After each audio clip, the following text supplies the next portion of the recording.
Hi యోస్ ఇవాళ బెండి boondi curry ఎలా చేయాలో చూద్దామండి. ముందుగా బెండకాయ ముక్కల్ని ఇలా పీసెస్ కింద కట్ చేసి ఉంచుకోవాలి. కార బూందీని కూడా తీసుకోవాలండి. బూందీ ఎంత క్వాంటిటీ వేస్తామన్నది అప్ టు యువర్ చాయిస్ అండి. ఎలా వేసినా టేస్ట్ అయితే చాలా బాగుంటుంది. పచ్చి కొబ్బరి ముక్కలు కొంచెం 4-5 దంచిన వెల్లుల్లి కారం తీసుకోవాలండి. నేను తీసుకున్న బెండకాయ ముక్కల క్వాంటిటీ ప్రకారం నేను 2 టొమాటోలు పీసెస్ కింద కట్ చేసి తీసుకున్నా అండి. అండ్ కొంచెం కొత్తిమీర కూడా తీసుకోవాలండి. ఆల్రెడీ తీసుకున్న పచ్చి కొబ్బరి ముక్కల్ని, కొంచెం కారాన్ని, దంచిన వెల్లుల్లిని మిక్సీ పట్టుకుంచుకోవాలండి. స్టవ్ ఆన్ చేసి పానీ పెట్టుకుని కొంచెం ఆయిల్ వేసుకుని హీట్ చేసుకోవాలి. అలా హీట్ చేసుకున్న ఆయిల్లో బెండకాయ ముక్కలు, కొంచెం ఉప్పు వేసుకోవాలండి. చూడండి, ఇక్కడ బెండకాయ ముక్కలు బాగా మగ్గాయి.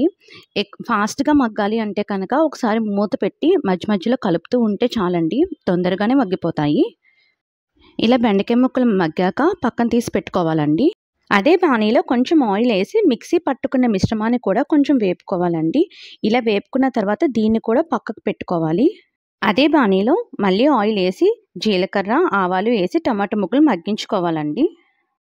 మగ్గిన టొమాటో పీసెస్లో బెండకాయ ముక్కలు, కారబూందీ, ఉప్పు, కారం, మిక్సీ పట్టుకున్న మిశ్రమాన్ని కూడా బాగా వేపుకొని కొంచెం సేపు మూత పెట్టుకుని మగ్గించుకోవాలండి. ఇంకా కూర 2 to 3 మినిట్స్లో అయిపోతుంది అనగా కొంచెం కొత్తిమీర వేసుకొని బాగా కలుపుకోండి. అంతే అండి, టేస్టీ టేస్టీ బెండి బూందీ కర్రీ రెడీ అయిపోయింది. Thank you so much. I am Mrs Rajiv.